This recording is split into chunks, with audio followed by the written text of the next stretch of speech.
Very interesting report in the Harvard Business Review about diversity training in businesses, and so the one way in which you don't improve race relations in business is you introduce diversity training because white people feel very, very pissed off really they get told all the time that they've got white privilege and they have to be more sensitive, and it creates resentment but also it just creates the sense that you've got to treat people differently.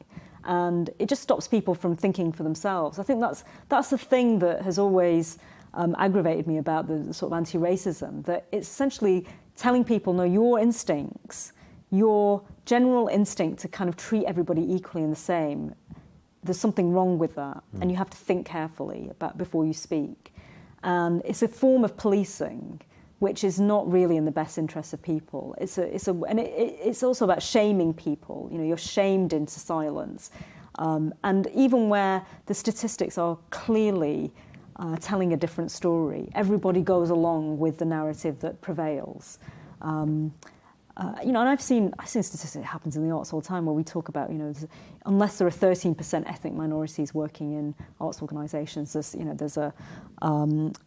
systemic racism. You think, well, hang on, that 13% is probably based on the proportion of BME people in the wider population, but half of those people proportionately are people who were born in other countries. So a large number of them will have come from a very different background. We wouldn't expect them to necessarily be running a theatre, but that kind of you escape from poverty in Bangladesh to come here and pursue an unpaid career in comedy. It's not likely, is it? Some people will be, successful, and but it's the idea that you just take a blanket figure, and that will tell you whether there's systemic racism. It is crazy, but nobody will really challenge it. And most people have got day jobs, they're busy, life's too short. I don't want to be the person in the room that complains about, I don't want to look like the racist, so I won't say anything.